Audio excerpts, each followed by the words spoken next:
Northwest Midlands, Bigfoot Belt, Tacoma, Olympia, Portland. Chapter 1.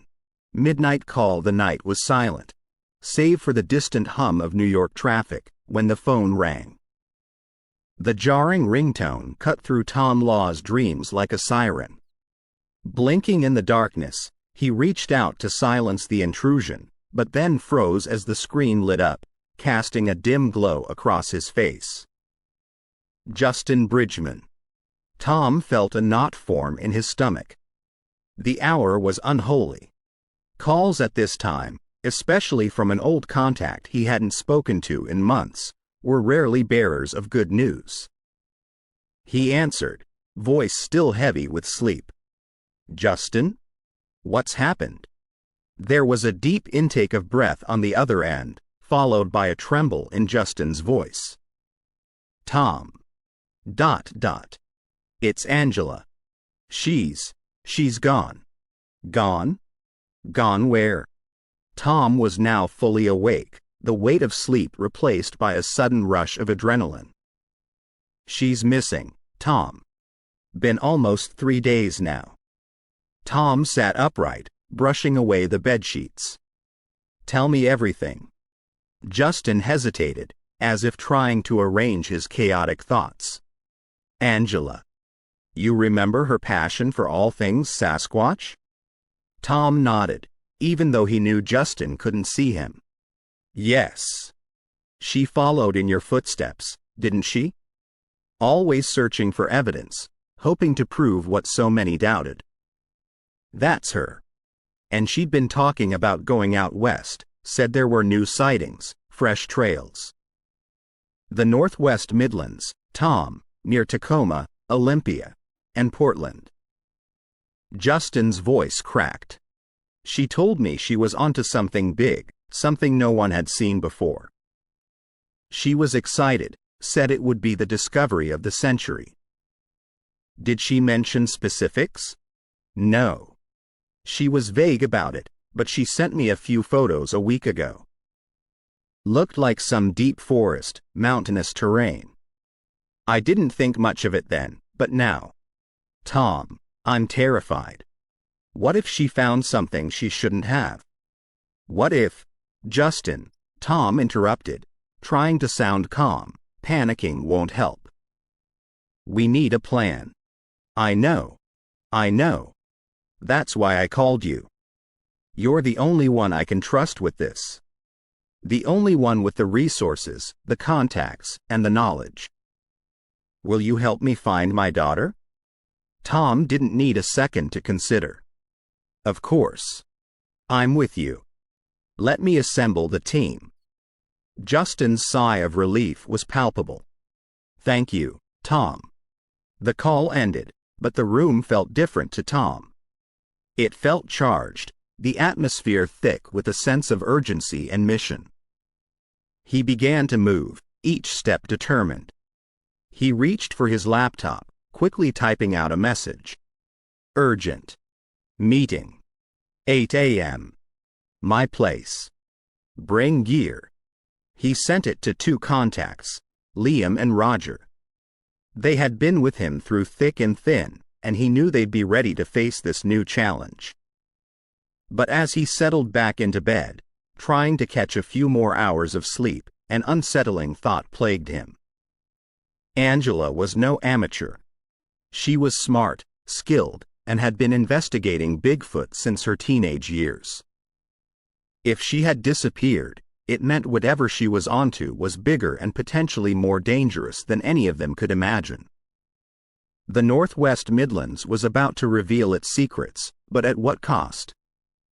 The room grew darker as the lights of the city outside dimmed. A storm was coming, both outside and within the depths of the Bigfoot mysteries. Chapter 2. Gearing up. The early morning sun hadn't yet shed its full light when Roger and Liam arrived at Tom's New York apartment. The city, forever bustling, seemed to sense the urgency of the day, echoing the frantic heartbeat of 3 men about to embark on an unprecedented mission. Roger was the first through the door, his tall frame slightly stooped from the weight of the duffel bag slung over his shoulder. "Morning," he greeted with a nod, setting the bag on the floor with a heavy thud, revealing a glint of metal equipment peeking through the unzipped top. Liam, ever the more animated of the trio, followed. "You weren't kidding about the urgency, were you?" he remarked, his gaze sweeping over the room, already cluttered with gadgets, maps, and notes. Tom, pouring a pot of freshly brewed coffee, pointed to a set of stools around his kitchen island.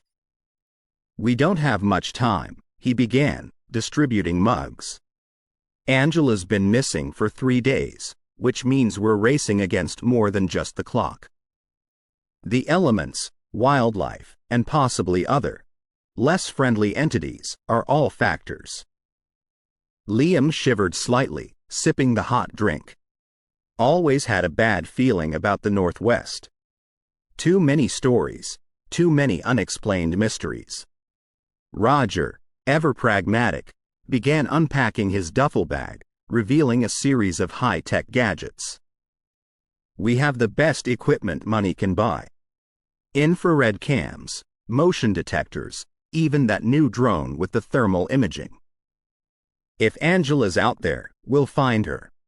"Funds?" Tom asked, turning his attention back to the task at hand.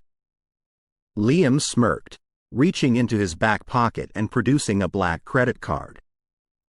"The Cleveland project paid well. This is a company card, no limit. We can buy whatever we need." "Good." Tom nodded, moving over to a large map pinned to the wall. Circles and scribbled notes marred the area around Tacoma, Olympia, and Portland.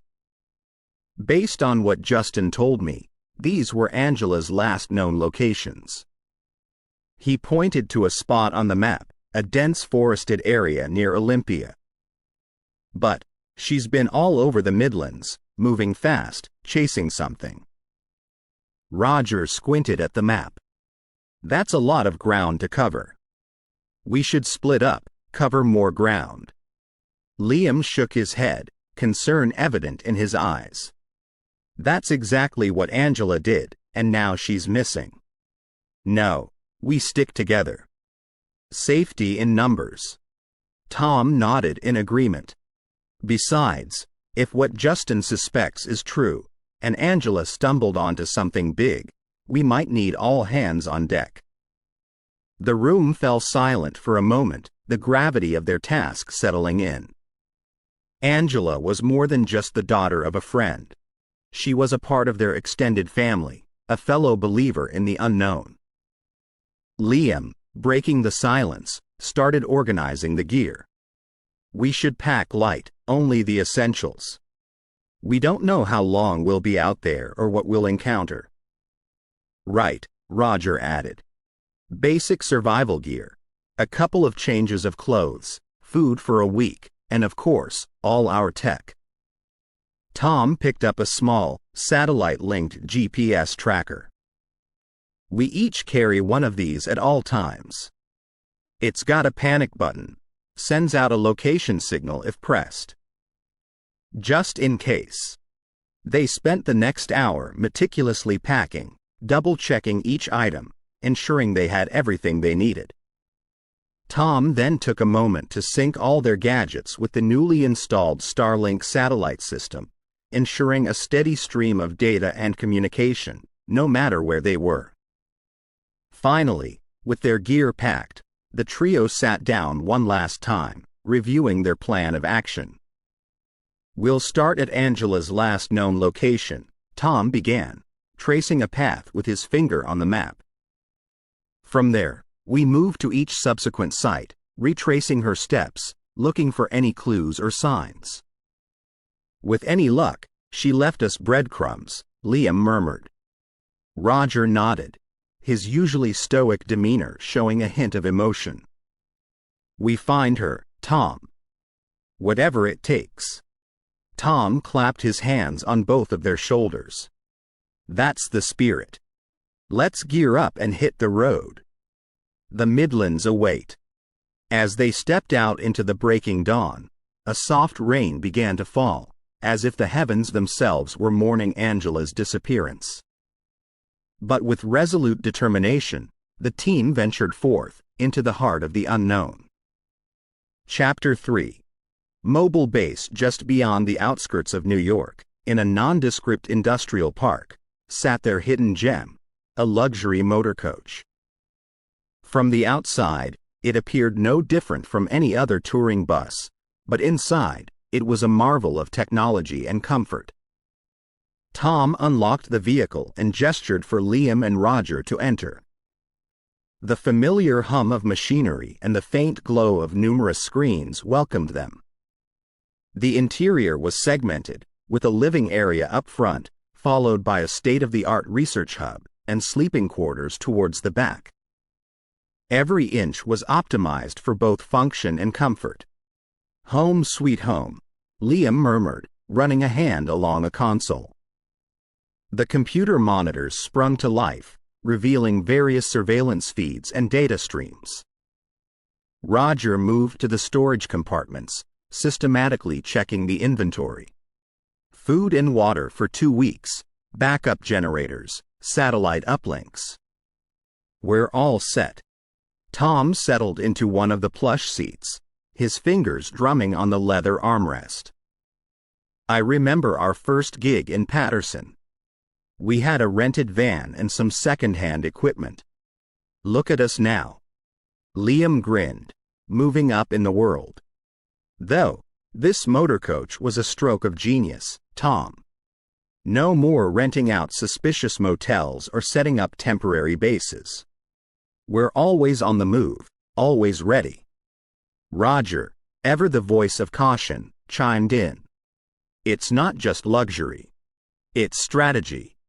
Mobile means harder to track, harder to pin down. Especially if we've got unwanted attention, like from our friend in Boise." Tom sighed, running a hand through his hair. "Which is why discretion is key. We have the tech, the expertise, but if we're too blatant, we'll draw unwanted eyes. I've got a feeling that after our last escapade, we're on someone's radar." The team shared a knowing look. Their encounters in the Cleveland-Pittsburgh region had been a double-edged sword, a goldmine of findings, but also brushes with shadowy figures who seemed just as interested in the paranormal. "We keep a low profile," Tom emphasized. "All our data gets uploaded directly to the cloud. If, for whatever reason, someone decides to raid our bus, they'll find nothing. The Starlink connection ensures we're always online, always synced." Liam toggled a few switches. "Speaking of which, we should do a full system check before we head out. Make sure everything's functioning at 100%. The next couple of hours were a blur of activity. Systems were calibrated, equipment checked, and essentials loaded. By mid-morning, they were ready to roll." Tom took the driver's seat, the motor coach's powerful engine purring to life. The road stretched out ahead of them, leading them to the great unknown awaiting in the Northwest Midlands. As the cityscape gave way to open road, Liam, staring out the window, broke the comfortable silence. "You ever think about why we do this, Tom? Why we chase these legends?" Tom glanced at the rearview mirror, catching Roger's contemplative expression. "For me, it's the thrill of the unknown. To prove that there's more to our world than meets the eye. But, after all these years, and after everything we've seen, I think it's also about hope." Liam tilted his head. "Hope?" Tom nodded. "Hope that there's wonder left in the world. That every mystery, every legend, holds a grain of truth. And in uncovering that truth, we find a piece of ourselves." Roger, usually the quietest among them, added, "And it's about people. Angela, now, and all those before her who've been touched by the unexplained. We give them a voice, validation."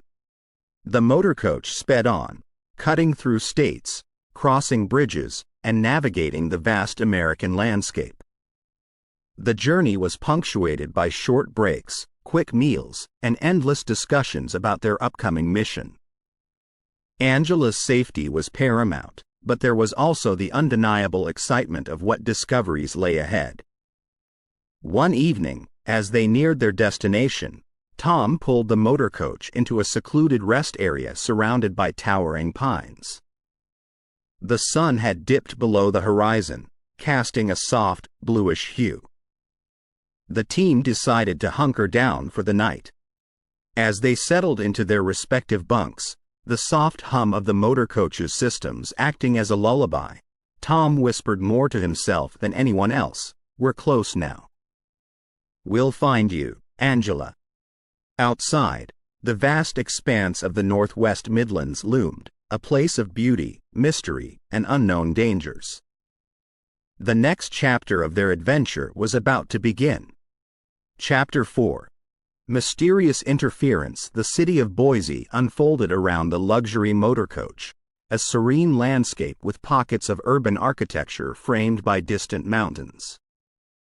Tom parked the vehicle in an inconspicuous spot, planning to stock up on some local supplies before venturing deeper into the heart of the Northwest Midlands. The trio made their way to a bustling marketplace, brimming with locals and tourists alike. Liam, ever observant, noted, "Feels like any other city. Nothing out of the ordinary." Roger shrugged. "That's how they all start. But beneath the surface, there's always more." Their shopping went without a hitch until, on their way out, Tom noticed a familiar face at a nearby cafe. Seated alone, sipping what appeared to be a black coffee, was Franklin Lamati. Dressed in a crisp suit despite the casual setting, his eyes met Tom's with a glint of recognition. "There's Lamati," Tom murmured under his breath, nodding subtly towards the cafe. Roger's eyes widened in surprise.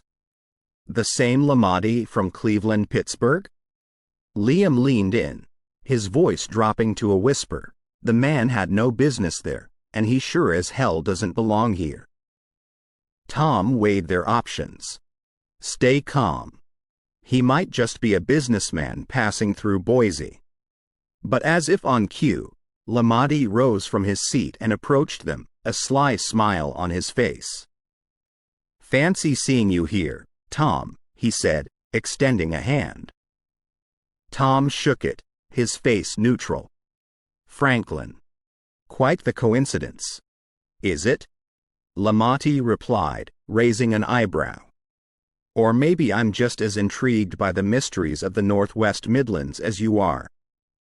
Liam's patience had always been short for the cryptic. Cut to the chase. "What do you want, Lamati?" Franklin chuckled, "Always direct, Liam." "I admire that. I'm here for business. But when I heard rumors about a certain team investigating the disappearance of a young lady related to Bigfoot sightings, I got curious." Roger tensed. "You seem to have your ear to the ground. Why the interest in our activities?" Lamati looked around, ensuring no one was eavesdropping, then leaned in. "Because, my friends, I believe we're after similar things. Only, I think I might be a step ahead." Tom's interest was piqued. "What are you implying?" Lamati grinned. "How about a trade? Information for information." Suspicion clouded Tom's face. "What do you know about Angela?" Lamati pulled out a small device from his pocket. After a few taps, an image of a vast forested area appeared, with a red pin indicating a specific location. "This is where she was last seen. I have eyes everywhere, Tom. And my sources tell me she was onto something big. But, in return for this, I need something from you." Roger growled. "You're playing games with a girl's life." Lamati held up a hand. "I assure you, I mean her no harm. But I need data. The data you collected in Cleveland, Pittsburgh. Liam was taken aback. How do you know about that? Franklin smirked. Like I said, I have eyes everywhere. Tom, realizing they were somewhat cornered, made a decision. Fine. You get a copy of the data. But nothing more. And if we find out you've harmed Angela or interfered in any way, there won't be a hole deep enough for you to hide. Lamonti laughed, always so dramatic. It's a deal. Back at the motor coach, as they transferred the data to Lamonti's drive, tension filled the air. Liam paced, agitated. I don't like this, Tom. Why's he so interested in our research? What's he really after? Roger, deep in thought, responded, he's a collector of the unexplained. Rumor has it, he's amassed quite the treasure trove of artifacts and information over the years. Maybe he sees something in our data we've missed. Tom inserted the drive into their system, creating a duplicate. We'll give him what he wants. But we'll keep a close eye on him. If he's as involved as I think he is, he might lead us straight to Angela. The data transfer complete, the team made their way to the rendezvous point. Lamonti was waiting, a car idling nearby. Handing over the drive, Tom looked him in the eye. Remember our deal? Lamonti smirked, taking the drive. Of course. And here's your location. He handed Tom a paper with coordinates. Good luck. I have a feeling you're going to need it. As they watched Lamonti drive away, Roger remarked, that man is a storm waiting to happen. Tom nodded, a determined look on his face. We'll deal with him later. Right now, we have a location to check and a girl to find. The motor coach roared to life, its destination now clear. The team, fueled by a mix of hope and trepidation, sped off into the heart of the mystery that was the Northwest Midlands. Chapter 5. Sunrise in Tacoma. Dawn was a breathtaking sight in Tacoma. The horizon was painted in a vivid array of oranges, pinks, and purples, while the majestic Olympic range loomed in the distance, the snow-tipped peaks reflecting the early morning light. As the city stirred awake, the buzz of activity was faint but growing. Justin Bridgman stood at a vantage point overlooking the harbor, a thermos of steaming coffee in hand, his eyes scanning the horizon for the arrival of the familiar luxury motor coach. A pang of anxiety welled up in him as every second passed, thoughts of his missing daughter never far from his mind. A soft rumble announced the motor coach's approach, and within minutes, Tom, Liam, and Roger disembarked, gear in tow. They greeted Justin with somber nods, the weight of Angela's absence palpable in the air. Tom extended a hand, his face lined with fatigue and concern. Justin. Any news on Angela? Justin sighed, taking a sip from his thermos. Nothing. It's like she disappeared into thin air. But I've faith in your team, Tom. If anyone can find her, it's you. Liam, ever pragmatic, chimed in. Let's not waste time then. We need to survey the area. The Olympic range is vast, but with our drones, we can cover a lot of ground. As the sun ascended higher, the team assembled their array of high-tech drones, each equipped with advanced thermal imaging and night vision capabilities. With a soft buzz, the drones lifted off, their onboard cameras streaming live footage back to the team's mobile hub. Roger manned the controls, expertly guiding the drones across the vast expanse of the Olympic range. The team watched in anticipation, eyes glued to the multiple screens, hoping for a sign of Angela or the elusive Bigfoot clans. Hours passed. The drones captured breathtaking footage of dense forests, cascading waterfalls, and the occasional wildlife. Herds of deer, flocks of birds, and even a bear could be seen going about their day. Then, in a secluded valley, something caught Tom's attention. There, zoom in on that clearing. Roger focused one of the drones on the area, enhancing the footage. Clear footprints, larger than any human could make, were visible in the soft mud. Around them, trees bore scratch marks, far higher than any bear could reach. Liam's eyes widened. Bigfoot clans. They've been here. Justin leaned in, heart pounding. But where's Angela? Roger guided another drone closer, following the trail of footprints. They led to a series of caves. He maneuvered a drone to enter one of the caves, its lights illuminating the dark interior.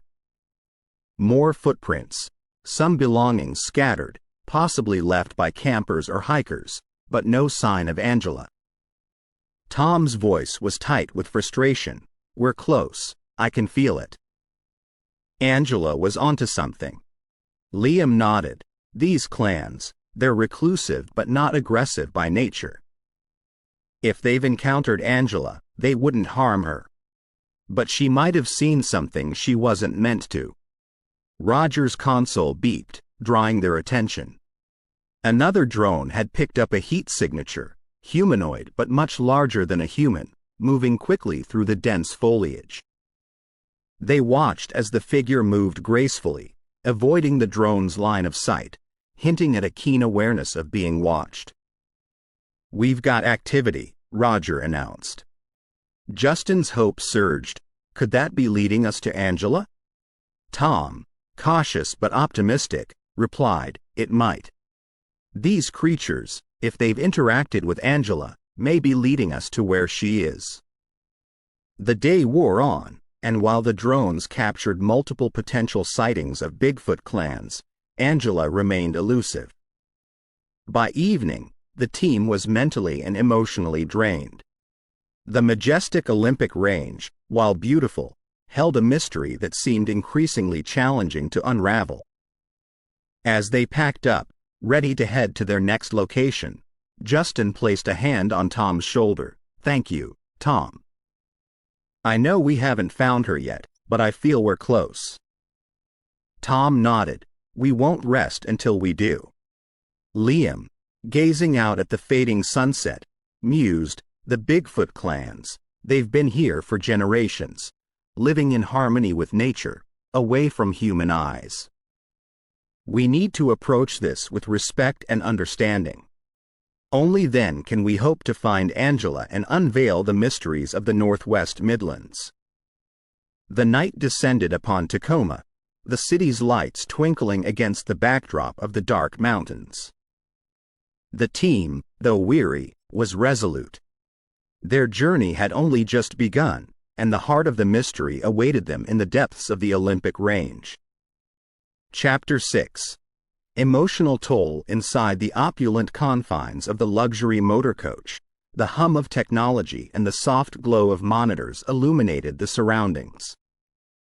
It was an oasis of cutting-edge civilization in the vast wilderness of the Olympic range. But despite the comforts, an air of tension was palpable. Justin sat at the dining area, his hands wrapped around a mug of lukewarm coffee, eyes vacant. The weight of his daughter's disappearance bore heavily on him. His usually lively features were marred by shadows of worry, the once sparkling eyes clouded with anxiety. Every hour that passed without news of Angela intensified the dread gnawing at his heart. Tom, noticing Justin's distress, approached him. Justin, I know it's hard, but we're doing everything we can. Justin looked up, trying to muster a smile but faltering.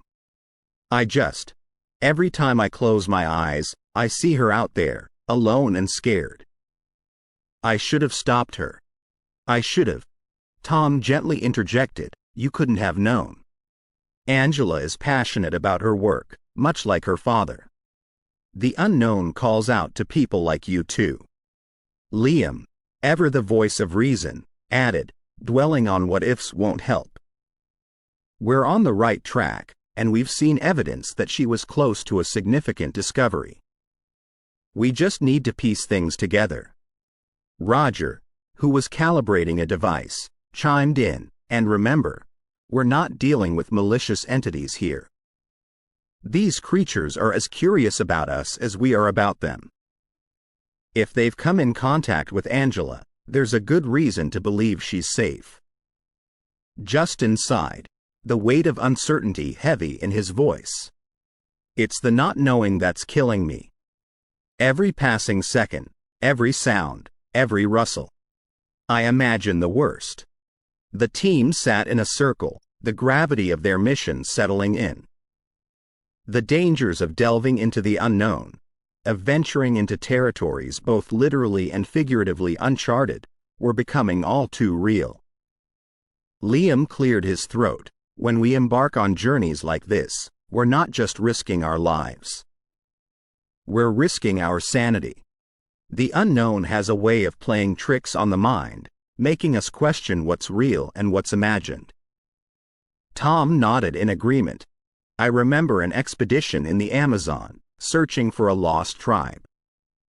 Every night, we'd hear whispers in the wind, see shadows that weren't there. The forest played with our minds, made us see and hear things.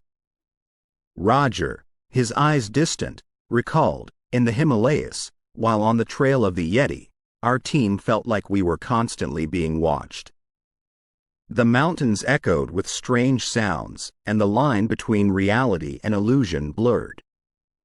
The group sat in reflective silence, each lost in their memories, confronting the mental and emotional toll their pursuits had taken over the years.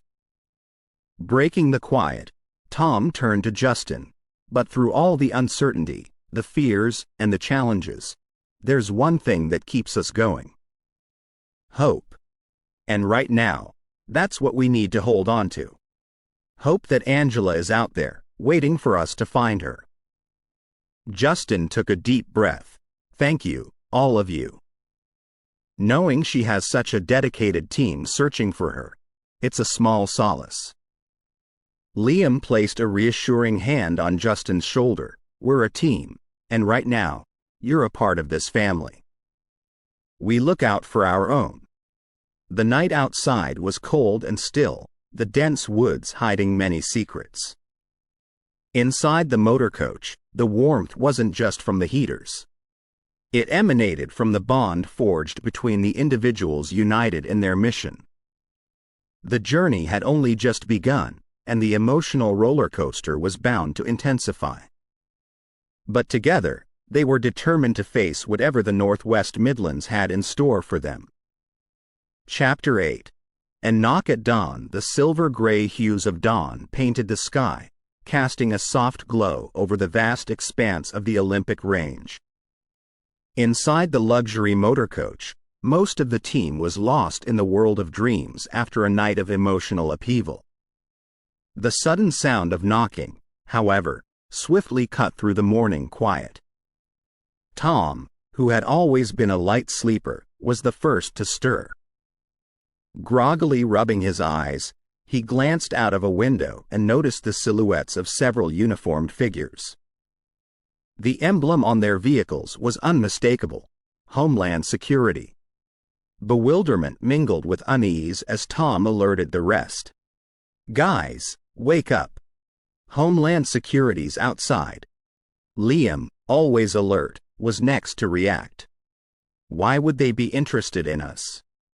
We've got all the permits. Roger groaned. It's probably because of our equipment. Our tech can easily be mistaken for something more sinister. Justin's anxiety was palpable. What if they've found Angela and think she's involved in something illicit? As conjectures flew, Tom decided to take charge. Let's not jump to conclusions. I'll go and talk to them. He swiftly dressed and made his way to the motor coach's door. Outside, Agent Sarah Mitchell waited patiently, her stern expression slightly softening as Tom approached. Mr. Law? She inquired. Tom nodded. That's me. What brings Homeland Security to our doorstep so early in the morning? We've had reports of unusual electronic signals originating from this area. Given the sensitive nature of these woodlands, we wanted to ensure everything is above board. Mind if we take a look inside? Agent Mitchell's tone was courteous, but her intent was clear. Tom hesitated for a moment but decided transparency was the best route. Of course. But we're just a team of researchers, looking into the Bigfoot legend. The agent raised an eyebrow but signaled her team to hold position. She stepped into the motor coach, taking in the state-of-the-art equipment. Impressive setup, she remarked, her eyes sharp and assessing. Liam, ever the diplomat, introduced himself. Agent, we've got nothing to hide. We're here purely for academic and research purposes. Our permits can verify that. Agent Mitchell nodded, skimming through the documents Liam handed her. Everything seems to be in order. But the signals we detected were unusual. Anything you'd like to share about that? Roger stepped forward. That might have been our Deep Woods communication system. It uses a unique frequency to ensure connectivity even in the densest of forests. The agent's gaze shifted to Justin, who seemed particularly nervous. And you are? Justin cleared his throat. Justin Bridgman. I'm here because my daughter, Angela, went missing in these woods. She was researching Bigfoot, and we're trying to find her. A hint of sympathy flashed across Agent Mitchell's face. I'm sorry to hear that, Mr. Bridgman. We'll keep an eye out. But you should know that these woods are not just home to legends. There are real threats here. And with the unusual signals and your high-tech equipment, you've attracted our attention. Tom intervened. We appreciate your concern, Agent. But we're professionals and are well prepared for the challenges ahead. Agent Mitchell handed the permits back to Liam. Just make sure you stay within the bounds of the law. We'll be watching. With that veiled warning, she exited the motor coach, her team following suit. Once they were out of sight, a tense silence settled in. Justin broke it, his voice filled with worry. What if they're monitoring Angela too? What if they get to her before we do? Liam tried to calm him. We knew this wasn't going to be easy. And honestly, having Homeland Security on alert might even help. They have resources we don't. Roger added, but they've also brought an additional layer of complexity to our mission. We need to tread carefully. Tom sighed. The Northwest Midlands has always been a hotbed for mystery and intrigue. But remember, our primary goal remains unchanged, finding Angela. And we'll overcome any obstacle, be it legend or law, to ensure that. With renewed determination, the team resumed their preparations for the day ahead. The encounter with Homeland Security was a stark reminder that their journey was fraught with challenges beyond the myths of Bigfoot. The real world, with its laws and enforcers, could be just as unpredictable and menacing. Chapter 9. Local roadblocks. Rainier was a quiet, close-knit town nestled in the shadow of its namesake, Mount Rainier. With its picturesque landscapes and crisp mountain air, it was a haven for hikers and nature enthusiasts. Yet, as the team's motorcoach approached, the reception was anything but welcoming. As Tom maneuvered the vehicle into the town's center, he noticed a crowd gathering. Locals, with arms crossed and eyebrows furrowed, whispered among themselves. As the team stepped out of the motorcoach, an imposing figure strode forward, silver star gleaming on his chest, Sheriff Mark Reynolds. You folks seem a bit far from the beaten path, he began, eyes scrutinizing each member. What's your business in Rainier? Tom, extending a hand, replied, Good morning, Sheriff.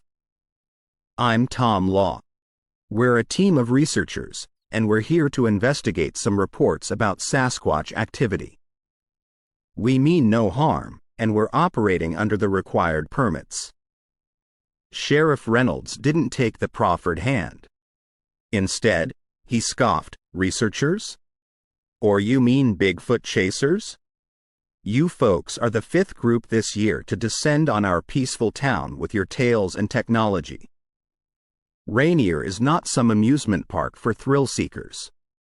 Justin, anxiety evident in his voice, stepped in. "Sheriff, please understand, my daughter is missing. She was here, researching. It's vital we find her." The sheriff's eyes softened momentarily at the mention of Angela but quickly resumed their hard demeanor. "Your daughter should have thought twice before coming here with her wild theories. But I'll help as much as I can. However," he paused, pointing at the motor coach and equipment, "all of this stays out of Rainier. We don't want any commotions." Liam, ever the voice of reason, asked, "Is there a compromise we can reach, Sheriff? Perhaps a local guide?" "We promise to be discreet." Sheriff Reynolds looked thoughtful for a moment. "You can talk to Clyde. He knows these woods better than anyone and can keep you out of trouble.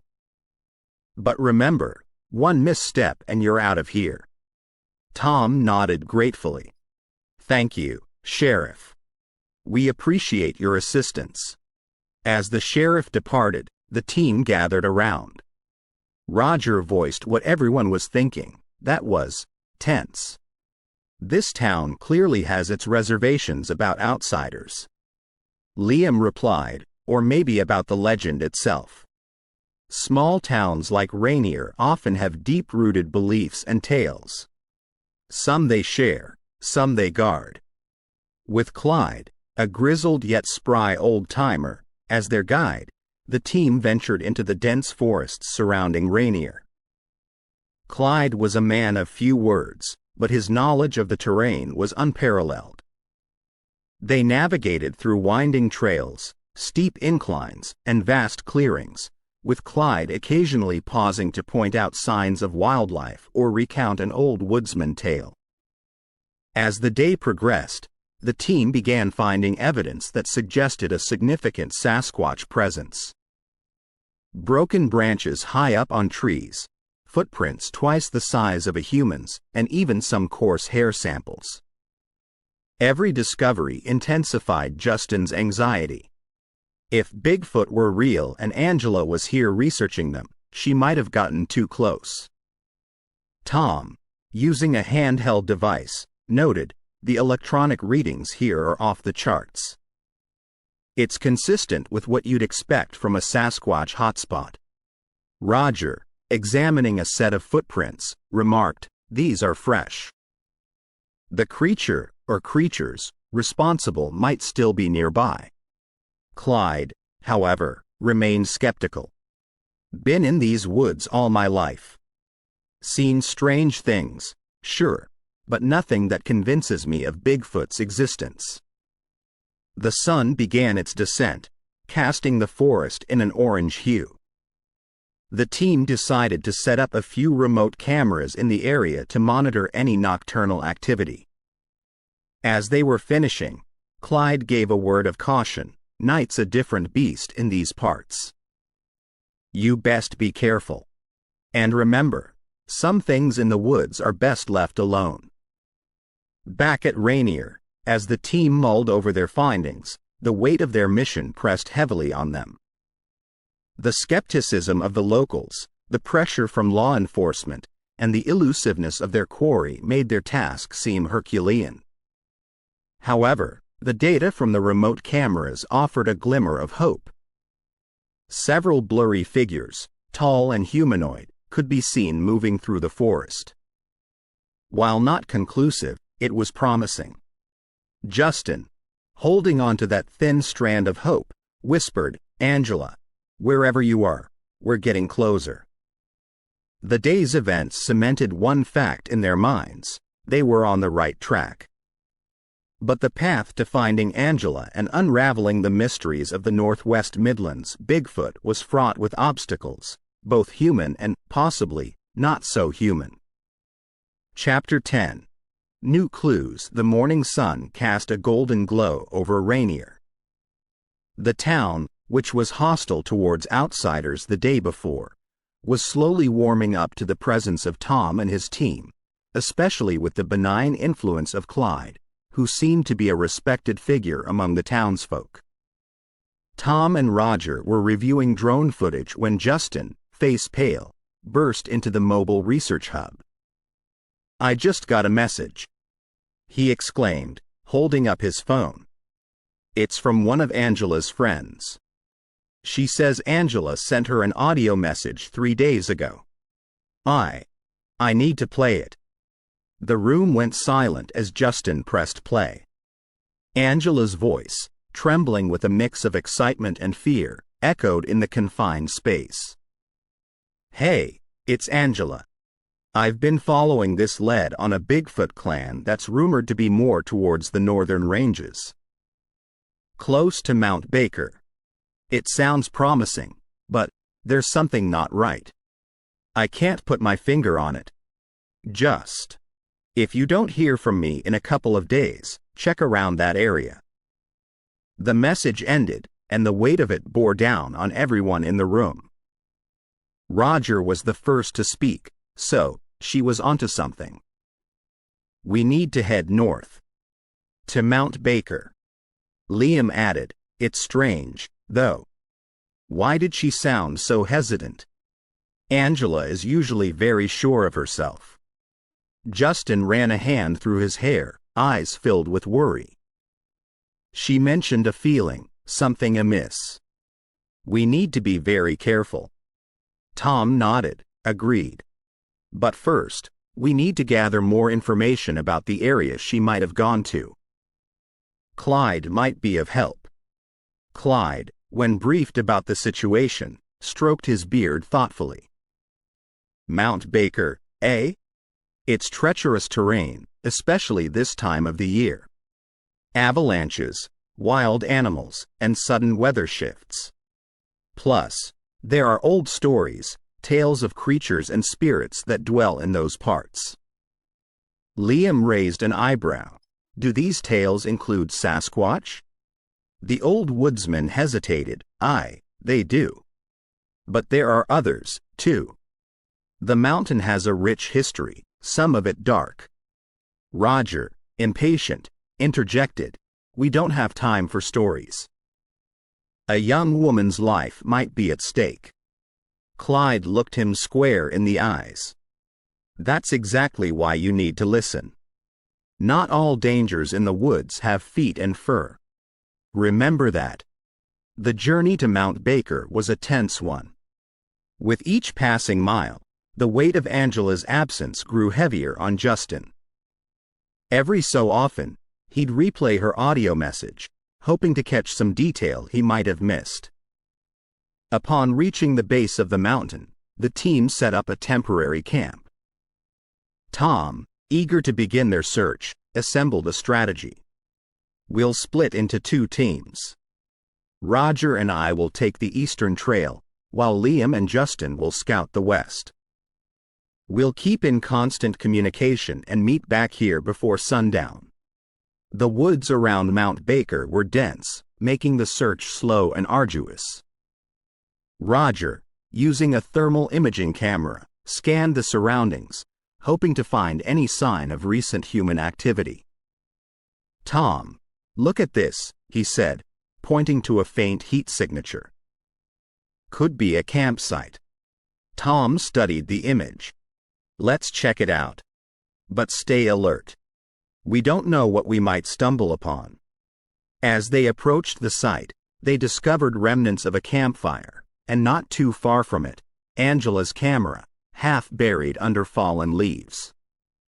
"This is hers," Tom whispered, holding up the device. "She was here." Back on the Western Trail, Liam and Justin had found their share of clues.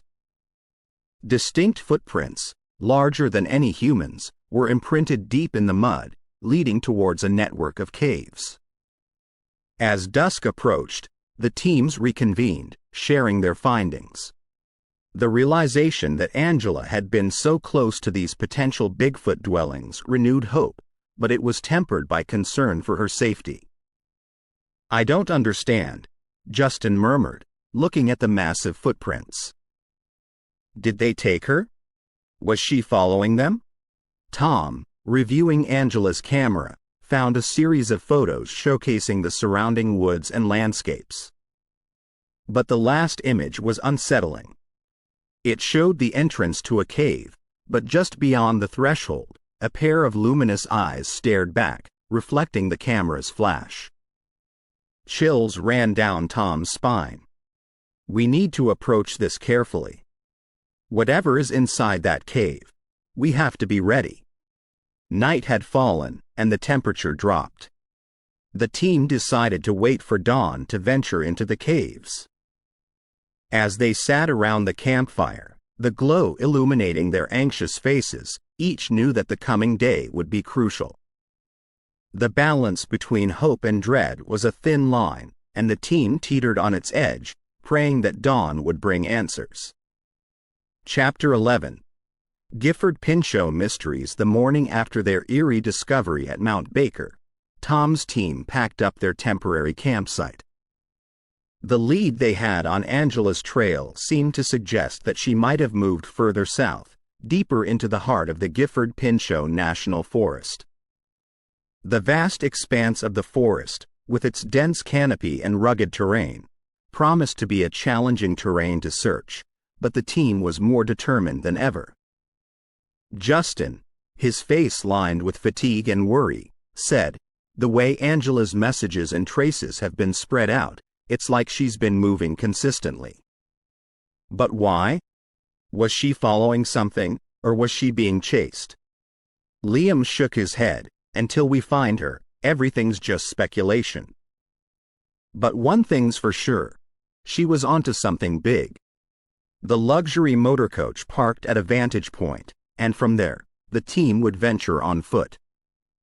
Roger had managed to get detailed topographic maps of the region, highlighting potential spots where Angela might have gone. They would search those areas first. As the team made its way through the forest, they couldn't help but be in awe of the beauty around them. The thick conifers above provided a natural canopy, and sunlight filtering through the leaves gave the forest a mystical aura. But the serene environment was in stark contrast to the urgency they felt. At one of the potential sites, they found something unusual: a series of large, makeshift structures. They appeared to be shelters of some kind, constructed using fallen branches and large leaves. The structures were big enough for a human to reside, but their design and the apparent tools used hinted at something more primitive. Tom examined one of the shelters. "This craftsmanship. It's rudimentary but effective. This isn't a casual camper or a forest dweller." Roger added, "Look at this." He held up a long strand of hair, thick and coarse. "This isn't human. It's closer to what we've known about Bigfoot." Liam chimed in, "There's more evidence of Bigfoot clans here than anywhere else we've been. It's like a small community." "But where are they now?" The forest echoed back in silence. As they progressed, the evidence of Bigfoot clans grew. They found footprints, more makeshift tools, and even some primitive drawings on tree trunks, possibly depicting the forest's fauna. But Angela remained elusive. Days turned into nights, and nights into days, as the team combed through Gifford Pinchot. With each passing hour, the weight of not finding Angela grew heavier. The forest, as beautiful as it was, began to seem like an endless maze, where every turn yielded more questions than answers. One evening, as they sat by a makeshift campfire, Tom voiced the concern that was looming in everyone's mind. "We've covered most of the significant sites. But there's still no sign of Angela. We need to reconsider our approach." Roger sighed. "We've relied a lot on tech. Drones, cameras, thermal imaging. But this forest, and whatever dwells in it, has been here way before any of that. Maybe we need to think more primitive. Liam nodded. You mean, like traps? Lures? Roger shrugged. Maybe. Or at least try to think from Angela's perspective. She's a researcher, sure, but she's also resourceful. If she felt threatened, she'd find a way to leave clues, even if they aren't obvious. Justin, who had been mostly silent, spoke up. When we were kids, Angela and I had a game. We'd leave secret messages for each other, encoded in drawings or patterns. It was silly, but maybe she's done something similar. The idea was a shot in the dark, but it was worth exploring. The next day, the team reviewed everything they had found, looking for patterns or anomalies. Hours went by, but then Liam, squinting at one of the tree drawings, exclaimed, "I think I've got something." It was a series of markings, too systematic to be random. They seemed to depict the sun, a river, and a series of mountain peaks. Justin's face lit up with recognition. It's our code. It's a direction. The sun indicates east. The river indicates following a water source, and the mountains. She's towards the southeastern high ranges. With renewed vigor, the team packed up and set course. The journey was treacherous, but the possibility of finding Angela pushed them on. As they neared the high ranges, a peculiar sight greeted them, a vast clearing in the forest, with several Bigfoot-like creatures. They were peaceful, going about their routines. It was as if the team had stumbled upon a secret village. And there, at the edge of the clearing, bound to a tree but alive, was Angela. Her rescue and the encounter with the Bigfoot clan would become the stuff of legends. But for now, all that mattered was that Angela was safe. The Gifford-Pinchot National Forest had revealed its mysteries, but it also served as a reminder of nature's power and the unknown wonders it still held. The team left with more questions than when they had entered, but they also left with their friend, and that was all that mattered. Chapter 12. A glimmer of hope. The motorcoach rumbled into life as the team, now including Angela, made their way out of the Gifford-Pinchot National Forest. The encounter with the Bigfoot clan had been an eye-opener, but more urgent matters demanded their attention. Angela was exhausted, her face pale and drawn, but there was a steely determination in her eyes. "Where did you find this?"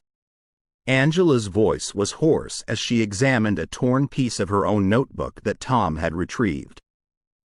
"It was near Mount Baker," Tom replied, mixed in with the reports of Sasquatch activity. She sighed. "That was my last location before all this." She gestured vaguely to the surroundings, implying her captivity. Roger piped up, "We found some evidence of Sasquatch clans there. They weren't aggressive, but they seemed protective. Like they were guarding something." Angela's eyes widened with realization. "Yes. I believe I might know what they were protecting." The team exchanged glances. Angela continued, "Before I was taken, I had been in touch with an old friend, Daryl. He's a geologist but has a keen interest in cryptozoology. We met during a conference a few years back. He sent me some coordinates and information about a peculiar cave system near Mount Baker. He had stumbled upon it during one of his surveys. The cave, he believed, might be a significant dwelling or even a migration path for Bigfoot clans." Tom leaned forward. "So, you think that's why the Sasquatch was so protective of the area?" "It's possible," Angela responded. Daryl's notes suggested that these caves might hold clues to the Sasquatch's history and behavior. If they use them as homes or pathways, they wouldn't want humans intruding. Liam's brows knitted in confusion, "But that doesn't explain why they took you and kept you away from there." Angela hesitated. There's more. Daryl hinted that there might be something else in those caves. Something invaluable. Justin probed. Invaluable? Like treasure? Not gold or jewels, Angela replied, but something possibly more ancient. Daryl mentioned finding artifacts. Tools, markings, possibly thousands of years old. They could redefine what we know about human history, let alone Sasquatch. Roger whistled. That's massive. No wonder you went there. Angela nodded. It was too big to ignore. I took precautions, but I was too naive. I thought I was the hunter, but I became the hunted. Liam looked out of the window thoughtfully. If the Sasquatch clans knew about these artifacts, it could explain their behavior. They weren't just protecting their territory, they were safeguarding their history. A pregnant pause filled the motor coach. Then, Tom broke the silence. So, we're heading to Mount Baker? Angela looked at each member of the team, her gaze lingering on Justin. Only if everyone's in agreement. It's going to be risky. We've already seen what we're up against. Justin nodded. We've come this far. We can't stop now. One by one, each member voiced their commitment. The team was unanimous in their decision. Angela sighed with relief. All right then. We should reach out to Daryl. He might have more details that can guide us. Over the next few hours, Angela and the team formulated a strategy. Daryl was brought into the loop, and through a series of encrypted messages, he shared more specifics about the cave's location and its potential hazards. He also sent images of the artifacts he had discovered, primitive tools, which looked eerily similar to the ones the team had found in the Gifford-Pinchot National Forest. Night had fallen by the time they reached the outskirts of Mount Baker. The motor coach was parked discreetly, and the team set up a temporary base camp. As they sat around a campfire, the flames casting flickering shadows on their faces, Tom spoke. Tomorrow will be challenging. But remember, we're not here to plunder or disturb. We're here to discover and protect. Angela added, and if we come across the Sasquatch, we respect their space. We're on their turf. The night was filled with a mix of anxiety and anticipation. As the first light of dawn began to seep through the dense canopy of trees, there was a palpable sense of hope. The mysteries of Mount Baker awaited, and the team was more determined than ever to uncover its secrets. Chapter 13. Mount Baker's secrets. The dense mist that surrounded Mount Baker felt almost supernatural, as if the mountain itself was resisting their invasion of its secrets. The team moved cautiously, following the coordinates Daryl had provided. Their equipment was state-of-the-art, but against the primal wilderness and the potential threats within, it felt almost insignificant. Liam, holding a radio device, tried to establish communication with the drones they had sent out earlier for aerial recon. These trees are causing interference, he muttered, frowning at the static. Roger, with his thermal camera, whispered, "Guys, we've got company." He pointed to a series of warm silhouettes moving just beyond the tree line. The familiar hoots and soft growls indicated Sasquatch presence. Angela, her experience in the Gifford-Pinchot National Forest still fresh in her mind, cautioned, "Stay calm. Remember, we're the intruders here." Justin's grip tightened on his flashlight. He wasn't just searching for secrets. He was here for his daughter's sake, to understand what she had risked her life for. He whispered, "We stick together. At any sign of danger, we fall back." They moved closer to the location of the cave entrance.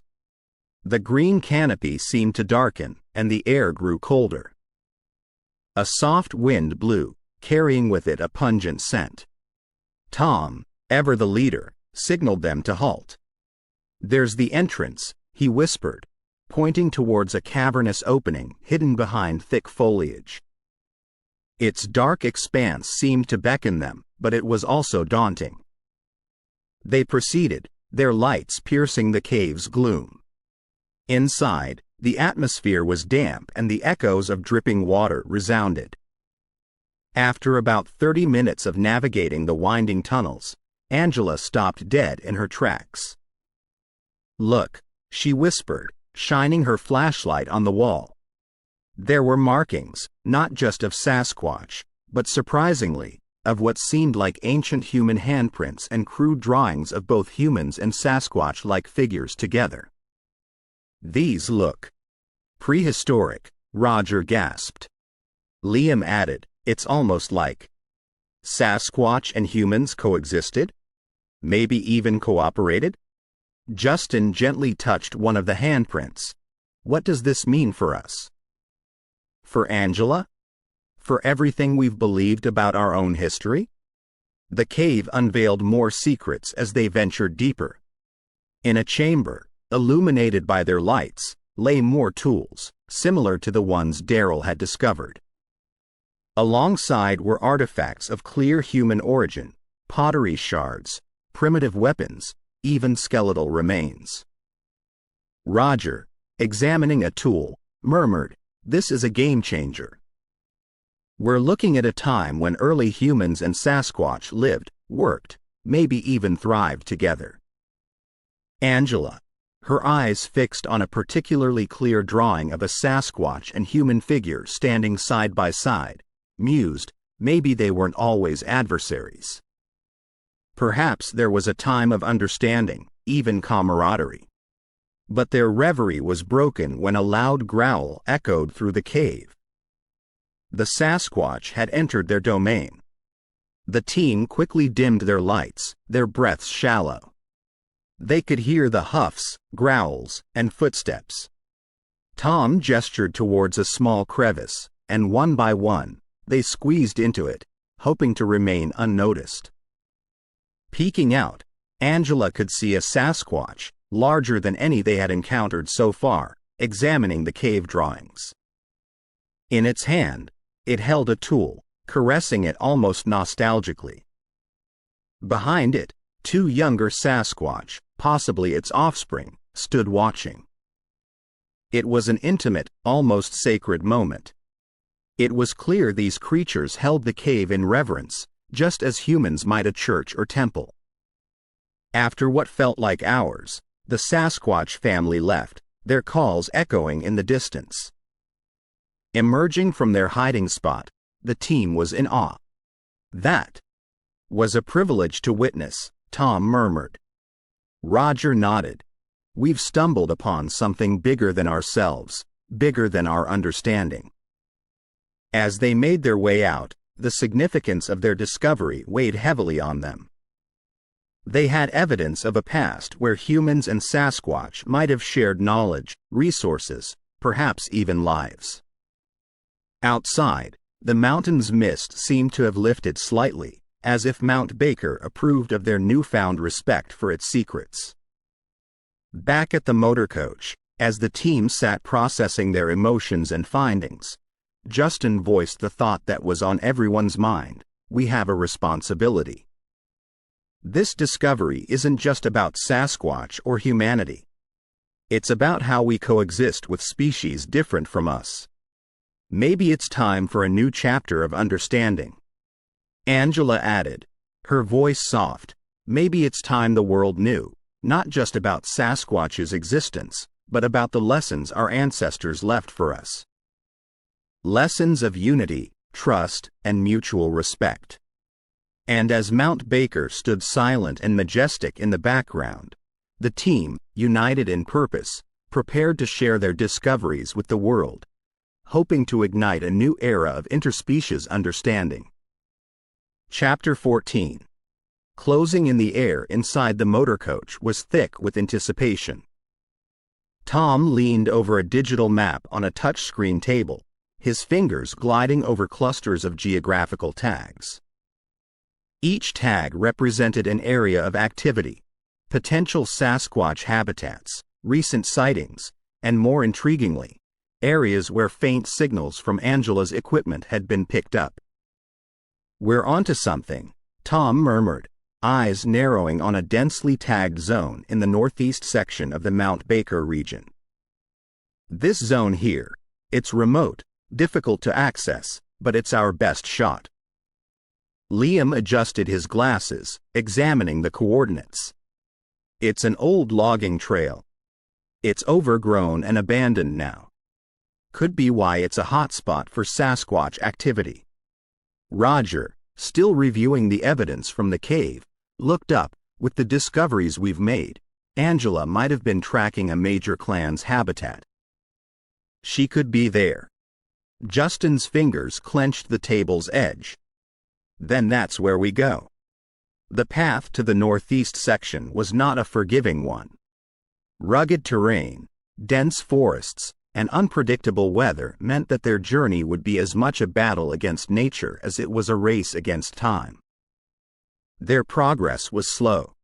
Fallen trees blocked their path, forcing them to reroute, and on more than one occasion, fast-flowing streams demanded precarious crossings. Roger, ever the problem solver, rigged up makeshift bridges using ropes and logs, allowing them to continue. But it wasn't just the physical obstacles. The environment was an ever-present adversary. Rain fell relentlessly, drenching them and turning the ground to mud. Winds howled, and more than once, they had to set up camp as fog reduced visibility to near zero. On the third day, as they were traversing a particularly rocky outcrop, a loud cry echoed through the forest. Everyone froze. It was not a Sasquatch call. It was unmistakably human. "Angela?" Justin shouted, his voice ragged with hope and fear. The team quickened their pace, the sounds of distress guiding them. As they approached a steep ravine, the cries grew louder, more desperate. At its edge, clinging to a jutting rock, was a young man, not Angela, but clearly in dire straits. Roger and Tom sprung into action, securing ropes and rappelling down to rescue him. As they hoisted him up, the man, drenched, exhausted, and clearly traumatized, managed to croak, "I saw her." "Angela." Justin's heart raced. "Where?" "Tell me." The man pointed weakly to the north. "She was with them. The Sasquatch. She seemed okay, but it's their territory." Tom provided the man with some water, his face grave. "We need to be careful. If Angela is with them, we can't just barge in." Night was falling as the team set up camp. Justin, gazing into the fire, felt a whirlwind of emotions. Hope, because Angela might be close. Fear, because of the unknown they were walking into. Angela, looking at Justin, spoke softly, "We'll find her. She's strong, like her father." A plan was quickly formulated. At dawn, they would approach the area the man had indicated, using stealth drones for initial recon to avoid direct confrontation. They would assess the situation and decide the best way to approach without putting Angela or themselves in danger. The night was restless. But as the first light of dawn filtered through the dense canopy, the team was ready. Liam launched the drones, their quiet whir barely audible. The live feed was projected onto a screen in the motor coach. They watched, breaths held, as the drones revealed a clearing. There, in the midst of what appeared to be a Sasquatch clan, was Angela. She was not in distress but seemed to be communicating with them, using a combination of gestures and sounds. Tom, eyes sharp, noted, "She's not a captive. She's learning from them? Communicating?" Roger, examining the surroundings, added, "She's made a shelter, has supplies. She chose to be here." Justin's relief was palpable. "But we need to bring her home," they decided on a cautious approach. Tom and Angela, given their previous close encounters with Sasquatch, would move in first, signaling their peaceful intentions. As they approached the clearing, the Sasquatch clan became alert, protective stances surrounding Angela. But Angela, recognizing them, stepped forward, calming the creatures. Reunions are often filled with tears, relief, and overwhelming joy. This was no different. As father and daughter embraced, the forest, with all its secrets and mysteries, stood silent witness. As they made their way back to the motor coach, Angela shared her experiences, her discoveries, and most importantly, her newfound understanding of the Sasquatch clans. But as they left Mount Baker behind, one thing was clear: their journey was far from over. With new allies in the Sasquatch and a deeper understanding of the intertwined history of humans and these creatures, there were more mysteries to uncover and stories to be told. Chapter 15. Sinister Forces. The joy of reuniting with Angela was palpable, but the dangers surrounding the team were far from over. As they headed back towards the main road, the looming presence of the forest seemed to give way to another, more insidious threat. Liam, always the tech expert, noticed it first. The motor coach's communication equipment started behaving erratically. "This isn't natural interference," he murmured, tracing signal patterns on his laptop. "Someone's trying to tap into our communication lines." Roger examined the outside of the motor coach for any suspicious devices. "Nothing out here," he said, "but I've got that eerie feeling again, like in Boise." Tom, usually calm and collected, felt the weight of their situation. First, the unexpected run-in with Franklin Lamati, and now this? Someone is very keen on keeping tabs on us. Angela, who had been processing her own experiences, spoke up. "During my time with the Sasquatch clan, I felt observed, not by the creatures, but by something else. I brushed it off as paranoia, but now, I'm not so sure." Justin clenched his fists. "First they take my daughter, and now this? We need to confront whoever's behind this." That night, as the team settled in a remote camping area, Liam's suspicions were confirmed. He picked up a faint drone signal nearby. "Someone's watching us," he announced. With swift precision, the team set up a perimeter. Roger, with his knack for spotting the unusual, was the first to spot a sleek, black drone hovering silently above the tree line. As Liam jammed its signal, forcing it to land, another figure emerged from the darkness: Franklin Lamati. "Good evening." Franklin's voice oozed mock cheerfulness. "Seems we have a knack for running into each other." Tom stepped forward. "What do you want, Franklin?" Franklin, undeterred by the hostility, smiled. "It's not what I want, Tom. It's what my employers want. And they're very keen on your research." The team exchanged glances. It was clear now. Franklin wasn't just a curious bystander.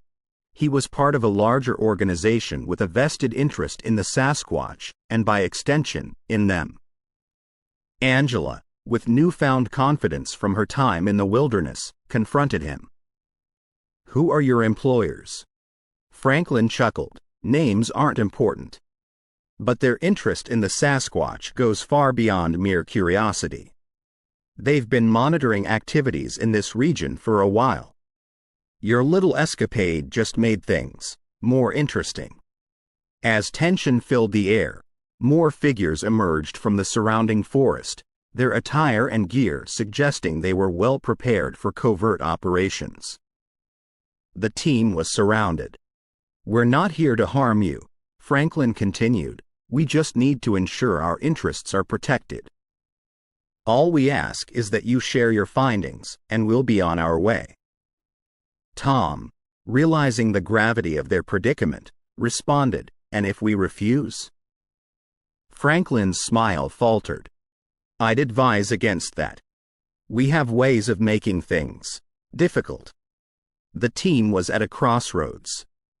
On one hand, they could attempt to confront Franklin and his employers, risking not only their safety but also the safety of the Sasquatch clans they had come to know. On the other, they could acquiesce, sharing their findings and potentially betraying the trust of the Sasquatch. Liam, ever the voice of reason, suggested a compromise. How about a controlled release of information? We share some findings, ensuring no harm comes to the Sasquatch, and in return, you leave us alone. Franklin pondered for a moment, then nodded. That could work. But remember, we'll be watching. The next day, under the watchful eyes of Franklin and his team, the group shared selective information, carefully curating their findings to protect the Sasquatch clan's locations and behaviors. With the exchange completed, Franklin and his operatives disappeared as swiftly as they had arrived, leaving the team to reflect on their encounter. Roger sighed. I have a feeling this isn't the last we've seen of them. Tom nodded. We've stumbled upon something bigger than us. Our journey isn't just about the Sasquatch anymore. It's about the forces that seek to control their narrative. Justin, holding Angela close, whispered, whatever comes next, we face it together. As they prepared to continue their journey, the team realized their mission had evolved. It was no longer just a quest for understanding and discovery, but also a fight for control over a narrative that could change the world. They were in it together, ready for the challenges that lay ahead. Chapter 16. Breakthrough. The team had faced many challenges, from environmental hurdles to the shadowy figures dogging their quest. But nothing had been as agonizing as the quiet, haunting absence of Angela. Every lead had dried up, every potential sign leading to disappointment. However, in this seemingly stagnant period, their biggest breakthrough was about to happen. Tom, after hours spent meticulously going over maps and notes, suddenly motioned for everyone to gather around. He spread a series of maps over the table, pointing to an area near Mount Baker's foothills. This region, he said with gravity, hasn't been surveyed extensively. Look at this. He showed them a blown-up aerial photo, revealing a curious clearing in the forest, shaped eerily like a massive footprint. Justin leaned in, his heart racing. Could Angela have gone there? It's like a sign, Tom. Liam, with his tech expertise, quickly calculated the distance and terrain challenges. It's rugged and remote. If Angela, or anyone for that matter, went there, they didn't want to be followed. The group's consensus was clear. They had to investigate this location. There was no time to waste. If Angela was there and in danger, every second counted. As the team delved deeper into the Mount Baker region, it was evident they were entering a different world. The forest was denser, the silence profound, broken only by the distant calls of creatures. Their encounters with Sasquatch clans intensified. Imprints of massive feet on the forest floor, distant rustlings, and once, a fleeting but unmistakable silhouette darting between trees were signs they were being closely watched. Each member felt the heightened tension. Roger, always one to lighten the mood, whispered, "Feels like we've just entered Bigfoot's living room." But humor couldn't mask the real danger they sensed. The Sasquatches weren't just curious. They were protective, especially as the team ventured closer to the mysterious clearing. One evening, as the sun's rays struggled to pierce the canopy, they arrived at the enigmatic clearing. What they found was astonishing. In the center was a small, old campsite, with remnants of torn tents and scattered equipment. Around the periphery of the clearing were large stone formations, with intricate carvings that seemed to depict humans and Sasquatches together, pointing towards a sense of unity or perhaps a shared history. As they examined the campsite, Justin made a startling discovery. This is Angela's," he exclaimed, holding up a water flask with her name etched onto it. Beside it lay a notebook, filled with her scribblings and notes. "She was here," whispered Justin, tears streaming down his face. "My Angela was here." The notebook was a treasure trove. Angela had documented her interactions with the Sasquatches. Contrary to popular belief, they were curious and, in many ways, gentle creatures. She'd even managed to communicate with them using a series of signs and gestures. However, her last entry was a cry for help. She mentioned seeing men, possibly poachers or hunters, entering Sasquatch territory, their intentions clearly malicious. It dawned on the team that while they were searching for Angela, she was trying to protect the very creatures she'd come to study. A sudden rustling interrupted their reflections. From the forest's edge, a small group of Sasquatches, including younger ones, curiously looked at the team. Their presence was imposing, yet their eyes bore no malice, only deep intelligence and curiosity. In a brave move, Liam held up Angela's notebook, pointing to her sketches of the Sasquatches, trying to convey their mission. To everyone's surprise, one of the elder Sasquatches stepped forward, gingerly taking the notebook. It let out a series of deep, guttural sounds, pointing deeper into the forest. It was an invitation. With no time to lose and driven by the desperate hope of finding Angela, the team decided to follow the Sasquatches deeper into the unknown. The challenges they'd faced so far paled in comparison to what awaited. But this was their breakthrough moment, the turning point in their quest.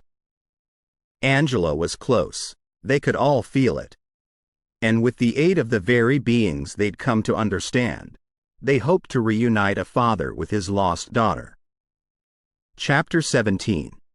Hidden trails. The lush forests of Mount Baker had already unveiled many secrets, but as Tom and his team continued their journey deeper into the wilderness, it became clear that the mysteries of this world were far more intricate than they had ever imagined. The narrow trails they followed now seemed deliberate rather than naturally formed, and occasionally, large footprints would cross their paths, suggesting not just one Sasquatch clan, but a myriad of them. These paths led to various terrains, from dense canopies where sunlight barely pierced through to tranquil glades, each with its own distinguishing marks of Sasquatch presence. As the days melded into one another, Justin's anxiety was soothed by the knowledge that Angela had traversed these very trails. He felt an ineffable connection, often touching trees or stones, hoping they retained some memory of his daughter. One evening, as they camped near a crystal-clear brook, Roger, while filtering water, noticed a series of engravings on large boulders. These markings, though initially appearing random, formed patterns when looked at from a certain angle. It depicted scenes of Sasquatches alongside what appeared to be humans. But most intriguing was a large assembly of Sasquatches with one prominently at the center, suggesting some form of governing or leadership structure. "These aren't just isolated clans," Liam murmured, studying the engravings. "There's organization, a hierarchy. Maybe even a Bigfoot council of sorts." Word of their discoveries traveled fast, even in the remote confines of the forests. Other researchers, having caught wind of Tom's expedition, reached out. Radio signals, often faint and filled with static, relayed messages of excitement and hope. Many were on the peripheries of other significant forests in America, discovering similar trails and signs. One researcher, Dr. Melanie Foster from an Oregon team, had an especially intriguing report. "Tom, we've come across what looks like a meeting place. A massive clearing, surrounded by those same stone engravings you described. And there are signs it's frequently used. Tom's curiosity piqued. Could it be a gathering spot for this council? It's a possibility, Melanie replied. There's more here, Tom. The Sasquatches, they're not just random creatures. They're an organized society. As the days progressed, the team, still following the Sasquatches who had invited them deeper into the forest, arrived at a massive waterfall. Hidden behind its cascading waters was a cave, and as they ventured in, it opened up into a large, natural hall, illuminated by luminescent fungi. On the walls were more engravings, but these were detailed, almost like murals, showcasing significant events in Sasquatch history. The team stood in awe. This is their archive, their history, whispered Tom. And then, they saw it. At the end of the hall stood a massive stone platform, and upon it were seats carved out of stone. It was evident, this was where the Bigfoot Council convened. As they studied the surroundings, an unexpected sound echoed, the soft, rhythmic beats of a drum. Slowly, from the shadows, figures began to emerge. Not just Sasquatches, but humans too. Elders, with wisdom etched on their faces, wearing clothes made of natural materials. One of them, an elderly woman with silver hair cascading down her back, approached Tom. Welcome, she began in a voice filled with years of knowledge. You have entered the heart of Sasquatch society. Who are you? Tom asked, his voice echoing in the vast chamber. I am Alara, keeper of histories. Both of Sasquatch and mankind, she replied. As Alara narrated stories of symbiotic relationships between early humans and Sasquatches, of treaties formed and territories marked, of shared knowledge and mutual respect, the team realized they were not just on a mission to find Angela, but they were also uncovering an ancient alliance that had been lost to human history. This council, Alara explained, has kept the balance between our worlds. We've met in secret, ensuring both societies coexist without threatening the other. Angela stumbled upon us, and she is safe. Justin's relief was palpable, tears of joy streaming down his face. Tom knew this was just the beginning. The universe of Sasquatch and their deep ties with humanity was a vast realm waiting to be explored. Their journey had not just been about finding Angela but had opened a gateway to rediscovering a lost chapter of human history. And as they prepared to reunite with Angela, Tom realized their work was far from over. The hidden trails they had uncovered hinted at an even larger universe, waiting to share its secrets with those willing to seek them out. Chapter 18. Unveiled Mysteries. Tom's eyes scanned the horizon as the motorcoach headed towards a remote trailhead in the dense Gifford-Pinchot National Forest. They were following up on a potential lead about Angela. As the forest grew thicker, Tom noticed a black SUV parked by the side of the road, and he felt a sudden knot in his stomach. As the motorcoach approached the SUV, the door opened, revealing the unmistakable figure of Franklin Lamotte. "Stop the bus!" Roger exclaimed, recognizing him. Liam pulled the motorcoach to a stop. The team gathered close, apprehensive. Franklin stepped forward, his posture non-confrontational but assertive. "Tom, I believe it's time we had a proper conversation." Tom nodded. "I agree. Everyone stay calm. Let's hear what he has to say." Exiting the motorcoach, the team formed a semicircle around Franklin. Justin's eyes were sharp, searching for any sign of deceit. Franklin sighed. "Look, I know you have your reservations about me, but I'm not your enemy." Roger smirked. "Could have fooled us with all the tailing and interfering." Franklin raised a hand. All I've done was monitor. There are forces, far more powerful than me, invested in keeping the existence of Sasquatch a secret. They're the ones you should be worried about. Jasmine raised Chapter 18. Unveiled mysteries. The sky painted itself in shades of apricot and lavender, the sun dipping beneath the towering pines of Gifford Pinchot National Forest. The air was rife with murmurs of the unseen, whispers of the unknown. Tom Law, leading his team, was entrenched in thought when the atmosphere suddenly densified with a tangible tension. A black SUV materialized from the shadows, the presence of Franklin Lamotte revealing itself like an unwelcome apparition. "Keep it steady," Tom cautioned as the team apprehensively regarded the looming figure of Franklin, the knot of anxiety winding tighter in the pit of their stomachs. "What's he doing here?" Justin muttered, fists clenched, his anxiety an overt companion in his quest to find his missing daughter, Angela. "Only one way to find out," Tom replied, stepping forward, his demeanor a balanced dance of caution and assertion. The air crackled with unspoken words and unsolved mysteries as Franklin and Tom locked gazes. "We need to talk," Franklin's voice broke the silent standoff. A mixture of reluctance and curiosity echoed in the cautious steps of Tom's team, forming a semicircle around Franklin.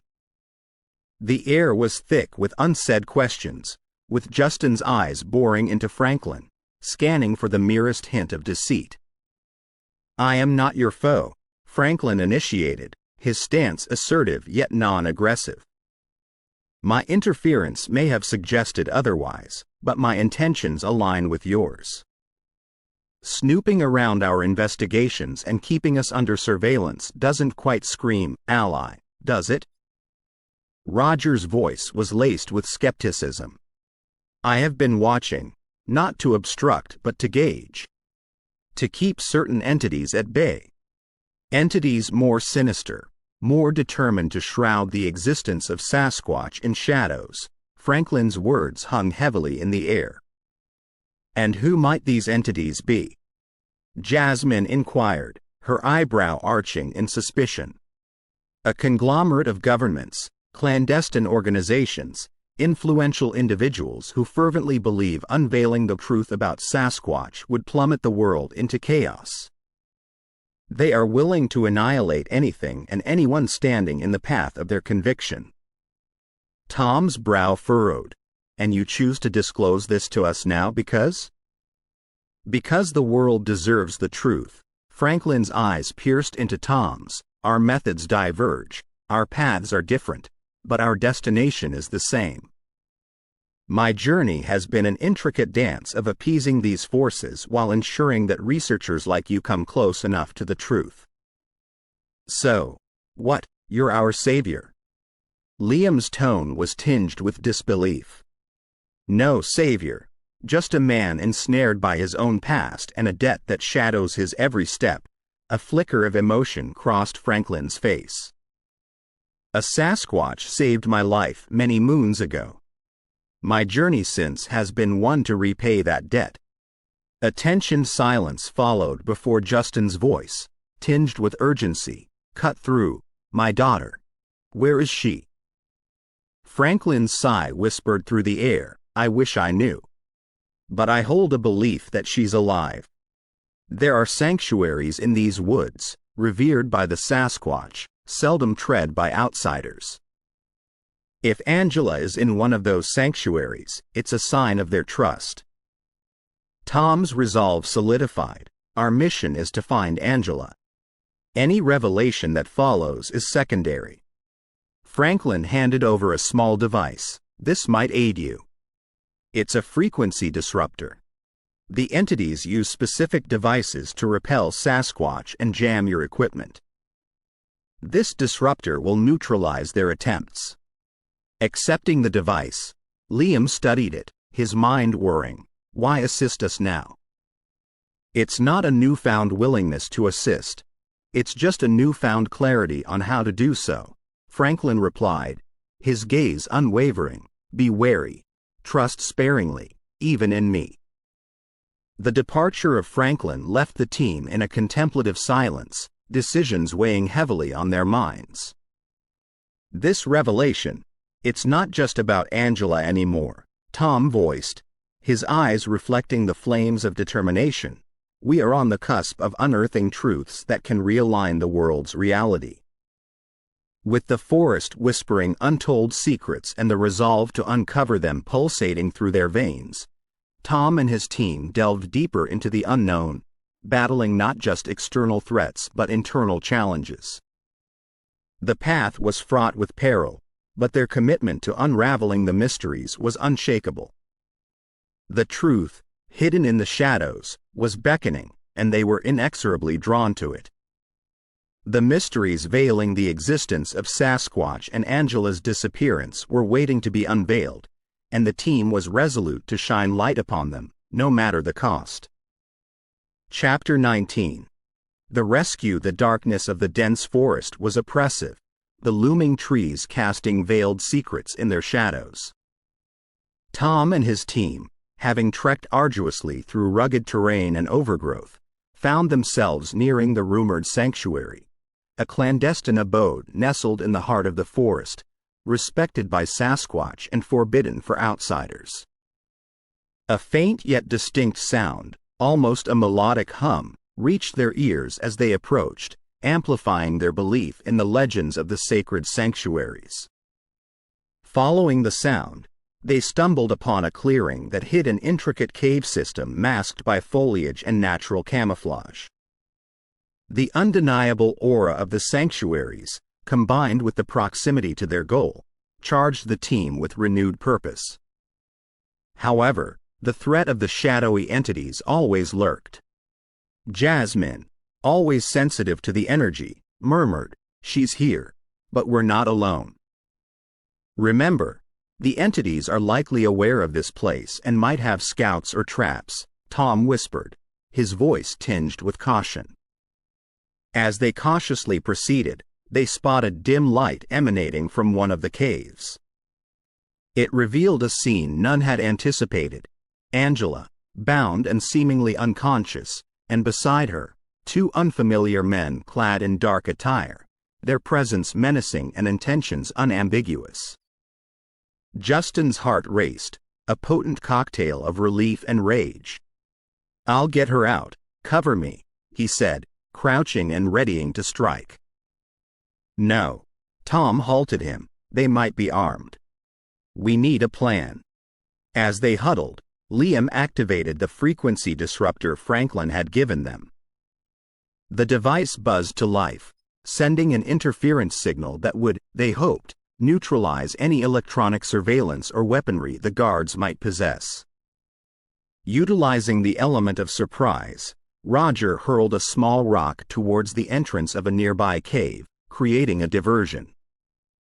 As the guards turned their attention, Tom and Justin sprung forth. The ensuing confrontation was swift and intense, the guards caught off guard by the team's sudden assault. Within moments, they were subdued.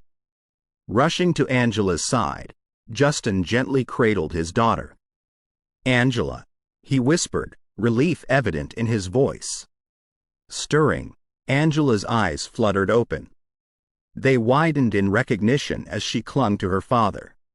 "Dad," she croaked, her voice raw from dehydration and fatigue. "We've got you," he promised, tears of gratitude brimming. The teen didn't waste time. With Angela safely between them, they swiftly retreated from the sanctuary. Once at a safer distance, they allowed themselves a moment to breathe, and Angela began to share her story. "They took me," she began, her voice shaking, "because of what I discovered. The Sasquatch clans in this region, they're not isolated groups. They're part of a vast network, interconnected, communicating, and supporting one another." Jasmine nodded, her earlier visions resonating with Angela's words, a collective consciousness. Angela continued, They have councils where representatives from each clan gather. They share knowledge, solve disputes, and collaborate for mutual benefit. I had been secretly observing one of these councils when I was captured. Roger marveled at the revelation. So, they have an organized societal structure, almost like our own, but in harmony with nature. Angela's eyes held a deep respect. Yes. Their bond with nature is profound. They showed me glimpses of their ways. It was enlightening. As they moved towards their mobile base, the team felt a fusion of emotions: elation at Angela's rescue, admiration for the intricate world of the Sasquatch, and a realization of the greater forces conspiring against the truth. Tom, gazing at the dense expanse of the forest, mused aloud, "Our journey has revealed more than we anticipated." The Sasquatch world isn't just about elusive beings in woods. It's about an advanced, interconnected society, a realm of wisdom waiting to be acknowledged. The night deepened, and the team's path, illuminated by the soft moonlight, led them homeward. With Angela safely by their side, they were one step closer to unveiling mysteries that had long remained hidden, not just from them, but from the world. The night was dark, but their mission, their purpose, shone brighter than ever. Chapter 20. Homebound, the dense hum of New York City greeted the team like an old friend as they stepped off the plane. The city's cacophony, a stark contrast to the tranquil forests of the Pacific Northwest, brought an oddly comforting sense of normalcy. But as the skyline stretched out before them, each knew that their perception of normal had irreversibly changed. The luxury motor coach that had been their mobile base awaited them. They boarded, memories of the journey washing over them, moments of hope, despair, discovery, and the indomitable spirit of camaraderie. Angela, looking healthier but still wearing the weight of her experiences, sat between Justin and Tom. Her bond with her father seemed stronger, their shared relief palpable. "Dad, when I was there, surrounded by darkness, I always felt that you'd find me," she whispered, her voice catching. Justin squeezed her hand. "Always, Angie." Jasmine, her spiritual aura magnified by the recent events, voiced her reflections. "Our experiences have revealed a world few are aware of. The Sasquatch clans, their intricate societies, it's a tapestry of wonder." Liam, fiddling with a piece of tech, chimed in, and one that technological prowess alone can't decipher. "It's about understanding, empathy, and recognizing a shared spirit." Roger, ever the researcher, nodded in agreement. The lines between myth and reality have blurred. What we once thought were legends are now tangible truths. The challenge lies in deciphering how these truths fit into our understanding of the world. Tom, deep in thought, added, "and ensuring these truths are protected. We've seen the forces at play, eager to suppress and exploit. Our journey doesn't end with our return. It's just a new beginning." As the motor coach navigated through the bustling streets, Angela recounted more of her experiences. The Sasquatch are deeply spiritual, their connection with nature unparalleled. They shared visions of a world where humanity treads lightly, respects boundaries, and understands the interdependence of life. She paused, emotion evident in her eyes. "I believe they allowed me those visions because they see potential, hope.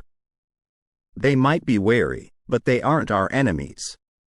Jasmine, sensitive to energies, felt an immense wave of gratitude emanating from Angela. "You've been chosen, Angela. Entrusted with a mission. You, and by extension, all of us, are now bearers of a legacy." The revelations weighed heavily on everyone's minds. The understanding of the bigger picture, the larger forces at play, both benevolent and malevolent, molded their resolve. Reaching their headquarters in Manhattan, the team disembarked. The familiar surroundings, their lab, and the comforts of home brought a sigh of relief. But amid the familiarity, change was evident. Their base, once just a research hub, now stood as a testament to their journey, a beacon of hope and discovery.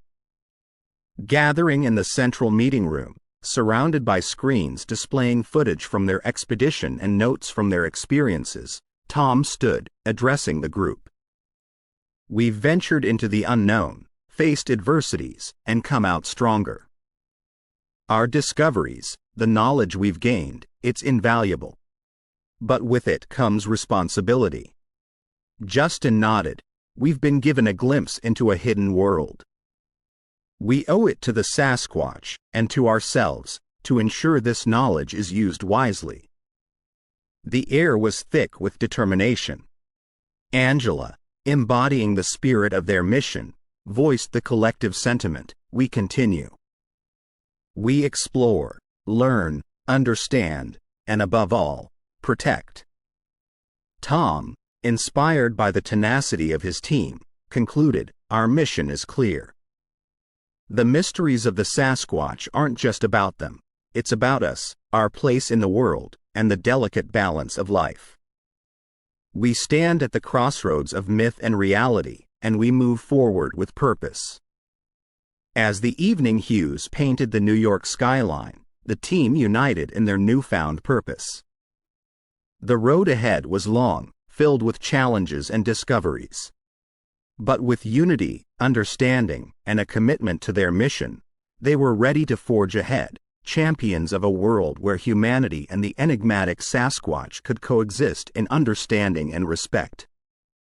If you have enjoyed our paranormal scary story about the America's Bigfoot Chronicles, please visit us at Paranormal Untold Stories.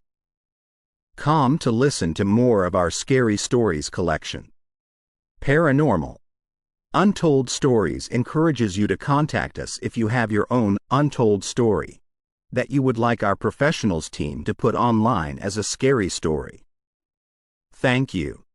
Please follow our YouTube channel, Paranormal Untold Stories, and encourage others to do the same. Paranormal Untold Stories.